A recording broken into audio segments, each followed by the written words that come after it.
시청자 여러분 안녕하세요. 투더골드문 진행의 이소연입니다. 횡보세를 이어온 비트코인이 골드만삭스의 암호화폐 옵션 거래 파생 상품 출시에 힘입어 상승세를 보였습니다. 이더리움 역시 이더리움 2.0 출시 기대감이 높아지면서 오름세를 기록 중이고요. 비트코인은 전날 한때 43,000달러를 넘어가기도 했습니다. 그 이후에도 가격 흐름을 잘 유지하고 있는 중인데요. 글로벌 투자은행 골드만삭스가 처음으로 비트코인 가격에 연동된 파생 상품인 비트코인 차익 결제 옵션 거래를 시작한 점이 시장 심리에 긍정적인 영향을 준 것으로 보고 있습니다. 다양한 악재와 호재가 공존하는 시장 속 저희 오늘 투더 골드문 힘차게 시작해 보도록 하겠습니다. 자, 먼저 비트필승 전문가님부터 인사 나눠볼 텐데요. 전문가님 안녕하세요. 네, 안녕하세요. 비트필승 전문가입니다. 일단 어제 하루 시가총액이 높은 준 메이저급 코인들이 높은 상승을 보여주면서 저번 주 방송에서 말씀드렸다시피 일단 이 암호화폐 상승장은 알트코인의 암호화폐 상승장의 시작과 끝은 알트코인의 상승으로 마무리된다라고 종결을 지어도 과언이 아니다라고 말씀을 드렸었습니다. 일단 최근 2주 동안 시가총액이 낮은 알트코인에서 높은 상승률을 보여줬었는데 거기다 더불어서 어제 시가총액이 높은 준 메이저급 코인들이 올라와 주면서 시장의 상승장을 기대해 볼 수 있는 근거 있는 예상이 된다라고 말씀드릴 수 있겠습니다.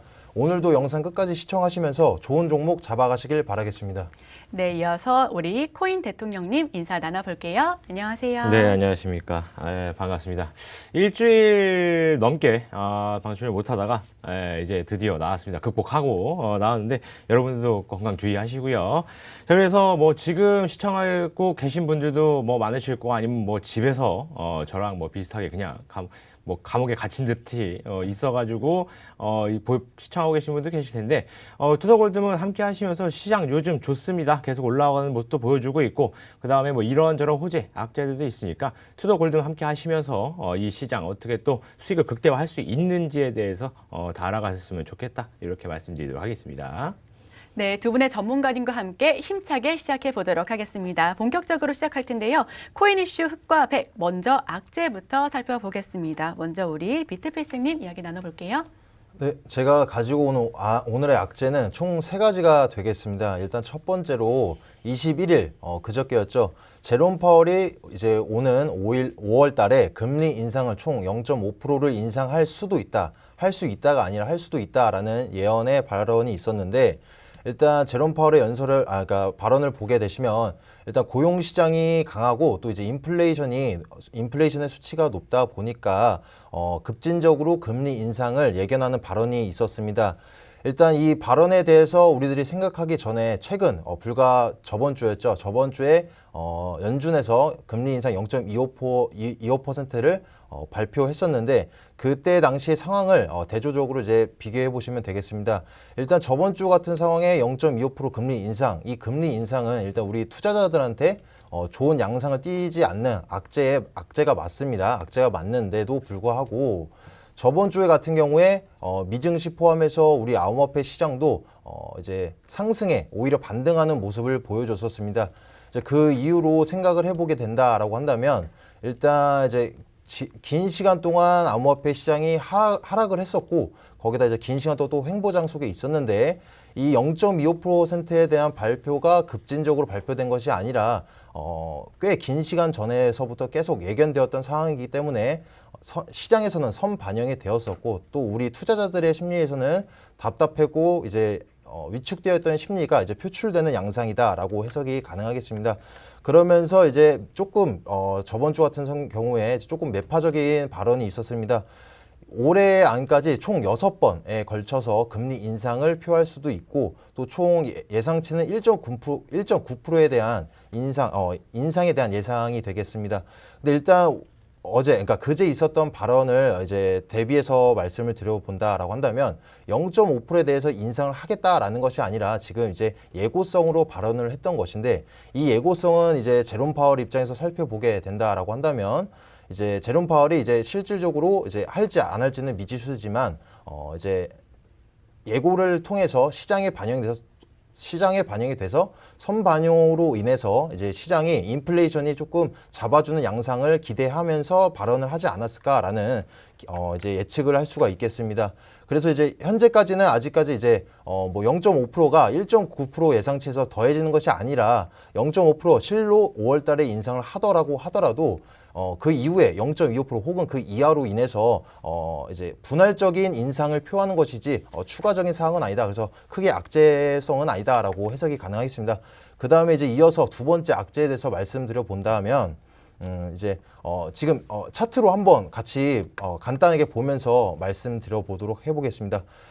일단 여러분들 이제 기간의 매수세를 많이 궁금해 하시는데 매주 리포트되는 차트를 보시게 된다라고 한다면 현재 이제 분기점인 선상에서 올라와 있는 캔들이 이제 매수세를 표하는 것이고 밑에 나와 있는 캔들이 이제 매도세를 표하는 것입니다.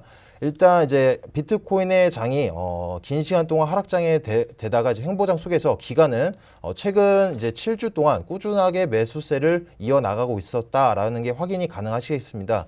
근데 그 중에서도 우리 원천적인 지금 현재 악재소가 있죠. 러시아 사태가 있는데 이 러시아 사태가 실로 전쟁이 가셔야되는 시점에서도 약소하지만 매수세를 확인이 가능하겠고 특히나 더 중요한 이제 러시아의 사태가 장기전이 우려가 되는 상황임에도 불구하고 그 주에 더 높은 매수세를 확인이 가능하겠습니다. 근데 그러면 지금 현재 같은 상황에서는 러시아 악재 해소가 조금 이제 완화적인 시사를 표하고 있는데도 불구하고 저번 주 그리고 이제 2주 전에는 매도세가 확인이 가능한데 이 매도세는 제가 확인한 바로는 현재 이렇다 할 악재가 없다 보니까 장시간 동안 차트를 보시게 된다라고 하면 지금까지 큰 매수세 중에서 일부분을 그냥 현금화했다 이 정도로 해석이 가능하겠습니다. 그리고 마지막으로 제가 가지고 온 악재는 일단 지금 현재 러시아의 국가의 부도 위기에 놓여 있다라는 이슈가 되겠습니다. 일단 현재 이것 또한 저번 주가 있었죠. 디폴트 사건이 있었는데, 그러니까 디폴트가 예견되는 사건이 있었는데 현재 러시아의 그러니까 국가 채무에 관해서 이자 지급 날이 저번 주였습니다. 저번 주였는데 현재 이제 러시아가 자금이 없어서가 아니라 현재 이제 경제적으로 고립이 된 상태, 스위프트 배제와 같은 상황이기 때문에 지금 이제 지급할 수 있는 기술적인 면모가 없다라고 해서 우려되는 상황이었는데 일시적으로 서방에 묶여있는 러시아의 외환 보유를 풀어줌으로써 저번 주 같은 경우 이자 지급을 만기일에 했습니다. 하고 나서 현재 한 달 정도 시간을 번 상황인데 더 중요한 건 국가 채무보다 기관의 채무가 더 많다라고 지금 발표가 나오고 있습니다. 현재 예상치는 없지만 확실한 거는 기업의 부채가 더 많다. 그래서 지금 러시아의 국가의 부도 위기에 놓여 있는 것이 아닌가라는 지금 이슈가 많이 되고 있는데 아직 저희가 이제 긍정적으로 바라볼 수 있는 지표가는 하나가 있습니다. 일단 현재 러시아가 에너지 자원의 수출에 대해서는 미국은 제재를 가하고 있지만 배제를 하고 있는 상황이지만 유럽 국가들은 현재 제재를 가하지 않고 있는 상황입니다. 그래서 지금 현 상태에서 이제 탈출구는 하나 정도는 있다라고 해석이 가능하겠고 하지만 이제 이 사태가 장기전으로 된다라고 한다면 러시아 입장에서도 좋지 못하고 또 이제 연결고리 지점으로서 이 장시간이 된다라고 한다면 이제 에너지 자원의 수출에 관해서도 제재가 가해진다라고 한다면 이제 우리 러시아뿐만이 아니라 러시아 연결고리 지점인 타 국가들도 이제 인플레이션 경제적인 우려되는 상황이 연출될 수 있다. 그래서 우리들은 눈여겨봐야 되는 상황이다라고 정리 드려볼 수 있겠습니다.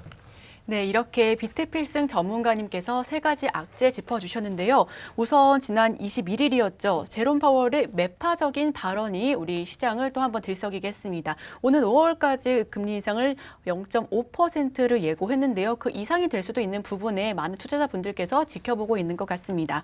자, 제롬 파월의 의중이 미지수이기 때문에 조금 더 악재로 보여지지 않나 싶은데 이러한 부분들도 선 반영되었기 때문에 크게 악재는 아니다라고 말씀을 해주셨습니다. 자, 두 번째 짚어보겠습니다. 지난주 기관들의 암호화폐 매도세가 굉장히 강한 한 주였습니다. 그럼에도 불구하고 우리가 어떤 부분에 조금 더 눈여겨봐야 할지 저희 비트필승 전문가님께서 또다시 짚어주신다고 하시니까요. 저희 끝까지 채널 고정해 주시고요. 자, 마지막이죠. 러시아의 디폴트 문제, 이건 전 세계적으로도 문제인 상황인데요. 국가 부도 위기입니다. 이게 전쟁이 장기화되면서 더더욱 크게 문제가 되어지고 있는 상황인데 미국이 제재를 하고 있고 그러나 유럽 국가들은 제재를 크게 하고 있지 않습니다. 많은 상황이죠. 어느 정도 해소가 가능하다라고 보여지기도 하지만 이게 장기화될 경우 에너지 수출 제재가 더욱더 강해진다면 전 세계적인 지정학적 리스크로 인해 인플레이션이 더욱더 커질 우려가 나타나고 있는 것 같습니다. 이렇게 비트필승 전문가님 3가지 악재 말씀해 주셨고요. 자, 이어서 코인 대통령님 악재 살펴보도록 하겠습니다. 네, 오늘 악재 정말 글로벌한 이슈들은 다 이제 비트필승 전문가님께서 다 말씀해 주셨고, 저는 이제 이 시장 상황에 대해서 어떤 악재가 또 이제 기다리고 있는지 이것들 좀 말씀해 보도록 하겠습니다. 말씀드릴게요. 일단은 비트코인 선물 시장에 과열돼 있다라는 좀 이 말씀을 드려보도록 하겠습니다. 그래서 이 선물 시장, 지금 우리가 업비트나 빗썸, 코인원 이렇게 매매를 하는 곳은 다 현물 시장이죠. 근데 선물 시장도 역시나 비트코인 존재합니다. 비트코인 존재하는데 이 선물 시장이 과열돼 있을 때 가장 중요하고 그다음 가장 포인트가 뭐냐면 다시 한번 하락을 할 수 있다라는 겁니다. 자, 선물 시장이 이제 과열이 돼서 올라가다 보니까 지금 현재 시장, 현재 선물 시장도 역시나 따라서 같이 올라가는 현상일 수 있다라는 것이겠죠. 자, 그래서 선물 시장 이런 말도 있죠. 주식도 하신 분도 있을 거고, 주식을 하시다 보면 이 해외 선물, 주식에서 또 이제 해외 선물도 많이 좀 접하셨을 수도 있을 텐데, 이런 말이 있습니다. 내가 저 사람이 굉장히 싫으면 해외 선물을 이제 소개를 해줘라라는 말이 있는데, 왜 그러냐면 저도 이제 항상 이런 말씀을 드립니다. 선물 시장은 웬만하면 건드리지 마셔라라고 말씀을 드리는데, 왜냐면 선물 시장 같은 경우에서는 로스컷이라고 하죠. 그냥 갑자기 내가 만약에 어디다 걸어놨는데 이게 갑자기 빵원이 될 수가 있어요. 갑자기 그냥 로스컷 나오면서 내 투자금 전부가 없어질 수 있습니다. 그래서 이런 말도 있잖아요. 영원한 건 없다고 하는데 왜 내 통장 잔고는 영원인가라는 말을 할 수도 있다라는 겁니다. 그렇기 때문에 그 선물은 조금 안 건드리시는 게 가장 좋긴 하겠지만 선물 시장은 계속해서 돌아갈 수밖에 없습니다. 그래서 이번 같은 경우에서 그래요. 비트코인 선물 시장이 과열되다 보니까 현물 시장이 따라 올라가다 보니까 많은 투자자분들이 현물 시장에서 많은 투자금을 유입을 했고, 그러다 보니 지금 현재 시장이 불장인가에 대한 또 고민도 많이 하실 거고, 이렇게 가다 보면은 결국에는 선물 만기일 이런 게 또 도래했을 때 또 한 파동, 한 파동이든 두 파동이든 이제 또 내려올 수 있는 가능성이 많기 때문에 거기에서 또 손실을 볼 수 있다라는 거죠. 그렇기 때문에 지금 현재 갑자기 선물 시장도 올라가고 현물 시장도 올라가고, 그다음에 어떤 호재성 이슈들이 있어서 크게 올라가는 시장이 아닌 이상에야 하락을 다시 한번 주의를 해야 된다라고 좀 말씀을 드리는 겁니다. 자, 그래서 이번에 근데 선물 시장에서 좀 이제 올라가는 모습을 좀 보였을 때 어떤 움직임이었는지 좀 한번 짚고 가야 된다라는 거예요. 자, 어떤 움직임이었느냐? 비트코인 현물 시장에서 선물 시장으로 움직였습니다. 비트코인이. 대량의 비트코인이 움직였어요. 자, 그런데 여기서 다시 한 번 더 한번 이제 또 눈여겨봐야 될 게 뭐냐면, 여러 투자자들이 비트코인을 선물 시장으로 옮겼느냐? 그게 아닙니다. 고래 한 명이 옮겼다라는 사실입니다. 이게 가장 중요한데, 자, 이게 왜 중요하느냐? 자, 현물 시장에서 고래 한 명이 비트코인을 몇 개인지는 제가 확인은 안 했지만, 일단 대량의 비트코인 한 방에 움직였는데 그게 한 명의 고래다라고만 확인을 했습니다. 자, 그런데 몇 개인지는 몰라요. 자, 전 모릅니다. 그래서 일단 50개가, 예를 들어서 50개가 움직였다고 합시다. 50개 굉장히 큰 금액이겠죠. 큰 금액이 이제 움직였는데, 현물 시장에서 선물 시장으로 그냥 트랜스퍼 된 거기 때문에 거래량에는 전혀 그런 게 없어요. 그냥 트랜스퍼 됐고, 그다음에 선물 시장에서 갑자기 거래량이 확 늘어났겠죠. 당연히 선물 시장으로 움직여서 매매가 진행됐으니까요. 자, 그거에 따라서 계속해서 현금 투입이 들어갔습니다. 현물 시장에서 많은 이제 투자자들이 현물로 해서 이제 막 샀겠죠. 자, 그 다음에 어떻게 움직이겠습니까? 지금 현재 상황에서 선물 만기일이 도래했다. 가장 또 유명한 게 또 뭐겠어요? CME 선물 만기죠. CME 선물 만기 언제입니까? 매월 마지막 주 금요일, 우리나라 시간으로는 토요일 새벽 1시입니다. 자, 그때 선물 만기가 도래합니다. 자, 그럼 선물 만기가 되면 선물이 이제 청산 가격이 또 그때 정해지겠지만, 청산 가격에서 만약에 지금 현물 가격보다 낮다라고 한다면 그대로 떨어집니다. 그죠? 그대로 떨어지면서 막 청산이 될 거란 말이에요. 가격을 맞춰줘야 되기 때문에. 자, 그러면 이 상황에서 이제 한 명이 옮겼던 고래가 다시 현물 시장으로 넘어오게 되는 시점에서 갑작스럽게 매도 물량이 쏟아지면, 지금 현재 현물 시장으로 매수가 들어갔던 개인 투자들은 다 같이 손실을 보일 수 있다는 얘기입니다. 그렇기 때문에 지금 다시 한번 하락 가능성은 다시 한번 있을 수 있어요. 물론 청산 가격에 따라서 다르겠죠. 지금 청산 가격이 현물 시장에서 가격보다 높다라고 한다면 슬슬 올라가는 건 당연하겠지만, 현물 시장 가격보다 낮다라고 한다면 그 가격까지 떨어질 수 있는 가능성은 뭐 90% 이상입니다. 그렇기 때문에 지금 막 시장이 너무 막 좋아서 지금 뭐 물타기를 해볼까? 아니면 신규 진입으로 막 고점에 있어도 더 올라갈 것 같아. 이런 마음으로 그냥 매수를 하겠다라고 하시는 분들이 있으시면 다시 한번 재고하시고요.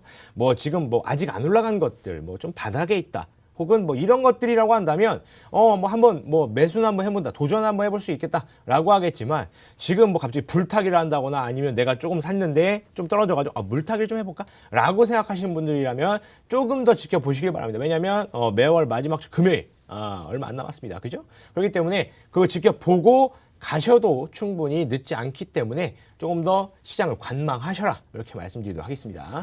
네, 저희 코인 대통령님께서도 세 가지 악재 말씀해 주셨습니다. 우선 비트코인 선물 시장의 과열을 말씀해 주셨는데요. 다시금 하락할 가능성이 있기 때문에 또 비트코인이 상승 직전 현물 시장에서 이동을 했기 때문에 여러 투자자분들께서도 이 점을 반드시 유의하셔서 지켜보셔야 할 것 같습니다.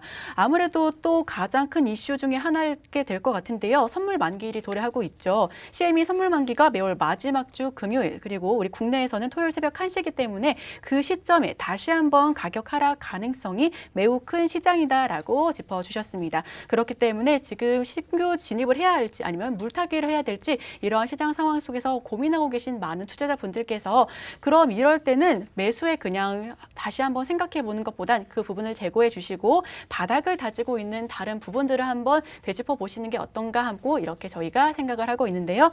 자, 그럼 이렇게 두 분의 악재 소식 한번 들어봤고요. 이어서 호재도 한번 살펴보도록 하겠습니다. 네, 제가 오늘 가지고 온 호재도 총 3가지가 되겠습니다. 일단 첫 번째로는 고래들의 자금들이 거래소에서 개인 지갑으로 이동하는 동향이 파악이 됐다라는 얘기가 되겠습니다. 일단 이제 거래소에서의 개인 지갑으로의 이동을 나타내는 지표를 보시면 최근 현재 큰 자금 이탈이 되고 있는 동향이 파악이 가능하겠습니다. 이 말은 뭐냐? 일단 거래소에서 자금이 개인 지갑으로 나간다라는 거 한다는 것은 이제 수익 실현 혹은 차익 실현보다는 홀딩할 마음이 강하다라는 지표로 활용이 가능하겠고 또 이제 물론 거래소에서 개인 지갑으로 이동한다라고 해서 즉각적으로 비트코인 혹은 암호화폐 이제 거래에 바로 반영되는 것은 아닙니다. 아니지만 현재 이제 큰 거래 대금이 이제 자금이 나간 만큼 그만큼 이제 기대해 볼 만한 정말 큰 호재다라고 말씀드릴 수 있겠습니다. 그리고 이어서 두 번째로 말씀드릴 호재는 이제 인플레이션에 대한 해지 수단으로서 암호화폐 활용이 기대되는 상황이다라는 발언 이제 이슈가 되겠는데 현재 같은 경우에서 이제 최근에 이제 러시아 같은 큰 악재성이 있죠. 이런 악재성이 터지다 보니까 전통적인 우리의 이제 대체 수단인 금에 엄청난 수요가 몰린 상황 확인이 가능하겠습니다.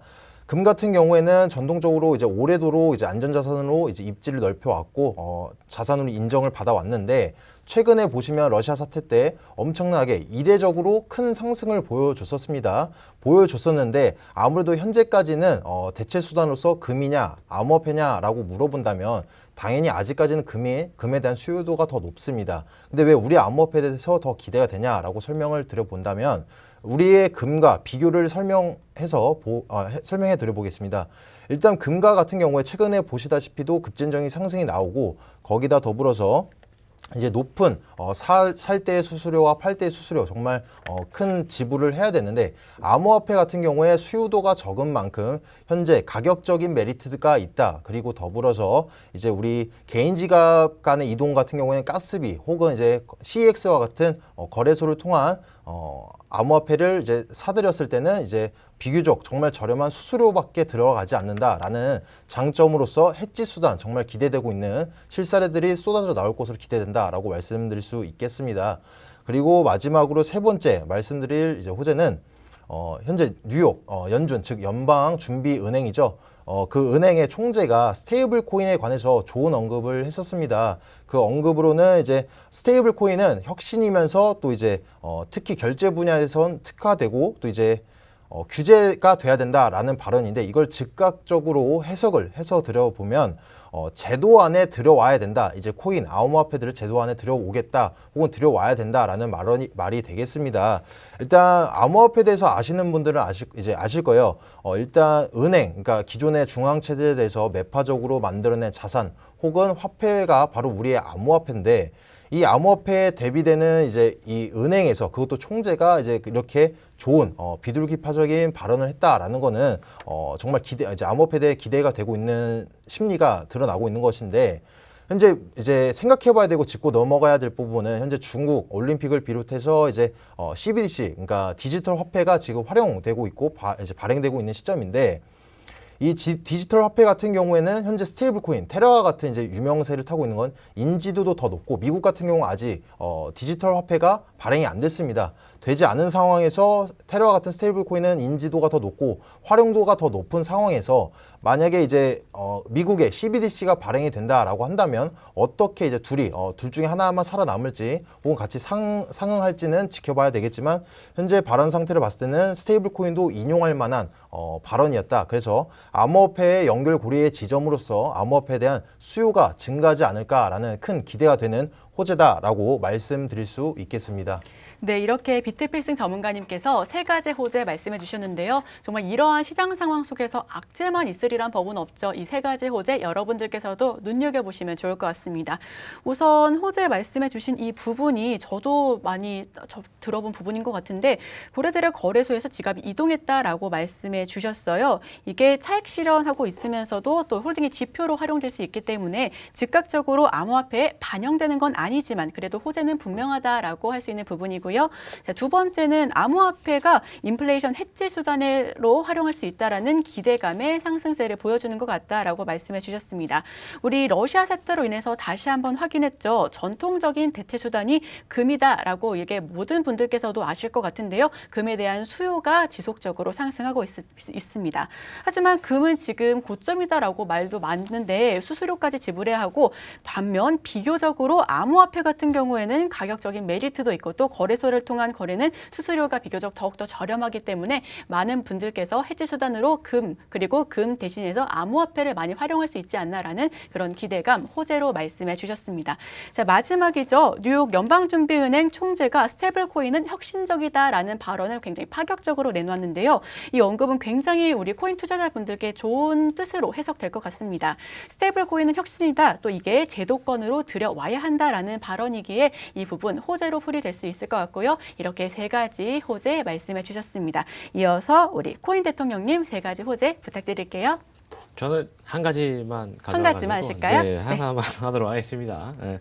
일단은 글로벌 이슈가 가장 많습니다. 국내에서는 뭐 아직까지 또 호재가 나오진 않고 있어서 일단 엘살바도르죠. 예전에 엘살바도르에서 뭐 호재가 있었긴 했었죠. 뭐 그 비트코인을 뭐 법정화폐로 뭐 한다 등등 있었는데 일단 뭐 실패는 했지만 엘살바도르에서 비트코인 채권을 발행을 한다. 라는 이슈가 나왔습니다. 그래서 뭐 늦어도 9월 전까지 하겠다라는 이슈가 나왔는데 자, 이 채권 발행 같은 경우에서도 굉장히 또 좋은 호재가 아닐까라는 생각은 듭니다. 그래서 뭐 재무장관이죠. 엘살바도르 재무장관이 늦어도 9월 전까지 늦어도 9월 전에는 발행을 하겠다라는 이야기를 했습니다. 자, 그런데 다시 한번 생각을 해봐야 되는데 자 우선 일단은 뭐 이슈만 놓고 헤드라인만 놓고 본다고 하면은 비트코인 채권 발행 굉장히 좋을 것으로 보이죠. 그죠? 채권이 발행이 된다는 것 자체가. 그리고 그렇기 때문에 뭐 재무장관도 뭐 이야기를 했었는데 뭐 5월 6월 달 글로벌 동향이 뭐 어떻게 또 바뀔 수 뭐 이런 얘기도 했고 자 하는데 자 가장 큰 문제가 뭐겠습니까? 엘살바도르라는 굉장히 되게 작은 나라죠. 뭐 제가 무시하는 건 아닙니다. 저 누구 무시하고 그런 사이즈는 아니에요. 그래서 뭐 그런 건 아닌데 예전에 이제 엘살바도르에서 뭐 이제 법정 화폐로 뭐 채택을 하고 어쩌고저쩌고 했을 때 굉장히 이슈가 미미했습니다. 그죠? 여파가 굉장히 미미했어요. 그렇기 때문에 이번 뭐 엘살바도르에서 뭐 이런 채권을 발행을 한다라고 하는 이슈 역시나 뭐 엄청 큰 뭐 막 상승을 하고 뭐 이런 건 아니에요. 그죠? 이런 건 아니고 그냥 이런 이슈가 나왔다라고 좀 말씀을 드리는데 가장 중요한 포인트가 뭐냐면 이런 이슈가 하나하나 모여서 이런 살짝 뭐 한 발자국 앞서가는 게 뭐 이제 조금 그걸 한 발짝이 모여서 뭐 심리를 각오하겠죠. 예. 그래서 이제 말씀드리는 거고, 이런 작은 변화들이 좀 이제 큰 어떠한 움직임을 또 만들지 않을까라는 말씀을 좀 드리는 건데, 나비 효과라고 하잖아요. 그죠? 나비 효과고. 그다음 뭐 예전에도 그랬잖아요. 솔직히 이제 신용카드 같은 경우에서도 맨 처음에 나왔을 때 뭐 쓰는 사람이 있었겠습니까? 그죠? 뭐 이거 뭐 대출 아니냐, 뭐 빚으로 가져가는 거 아니냐, 이번 달에 내가 이걸 쓰고 다음 달에 돈을 내는데 이거 뭐 누가 뭐 어쩌고저쩌고 말이 많았어요. 근데 지금 신용카드 한 장씩은 다 있잖아요. 그죠? 뭐 중고등학생들도 있습니다. 그리고 뭐 심지어 성인분들은 신용카드 3-4장 들고 다니시는 분도 있을 거고. 자, 그렇기 때문에 그런 뭐 맨 처음에는 그거 되겠어? 될까? 이런 것들도 뭐 지나고 나면은 이거 없이는 뭐 생활이 안 될 정도로 뭐 충분히 뭐 자리를 잡죠. 그렇기 때문에 비트코인도 비슷합니다. 비트코인 같은 경우에서 암호화폐 같은 경우에서도 뭐 지금 뭐 될까? 뭐 지금 뭐 이게 가치가 있나? 뭐 이거에 대해서 뭐 말도 많고 탈도 많고, 그다음에 말도 해서 막 이런 것도 많잖아요. 뭐 이거 뭐 오래 못 간다. 뭐 지금 현재 광기에 사로잡혀 가지고 이게 좀 올라가는 거지. 그거 이후에는 뭐 좀 더 지나고 나면 뭐 이제 뭐 없어질 수 있겠다. 뭐 물론 그거야 뭐 끝까지 가봐야 알겠지만 지금 당장 확답을 드릴 수도 없고 확신할 수도 없겠죠. 그런데 끝까지 가보지도 않고 나서 지금 뭐 그렇게 얘기를 하면서 지금 있는 기회들을 잡지 않는다면 굉장히 나중에 후회할 가능성도 매우 높습니다. 그죠?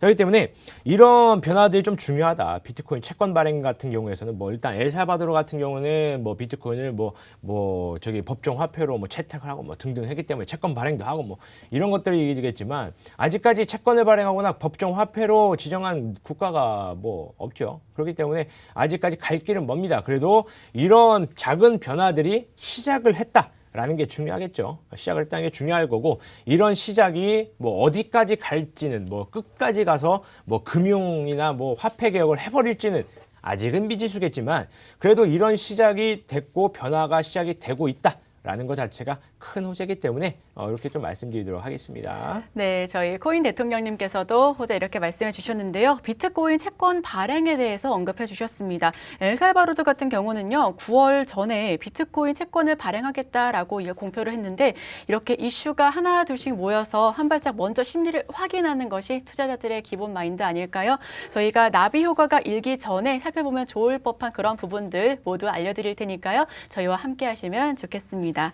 자, 이렇게 저희가 코인 이슈 흑과 백 살펴봤고요. 저희는 잠시 뒤에 코인콕으로 돌아오겠습니다.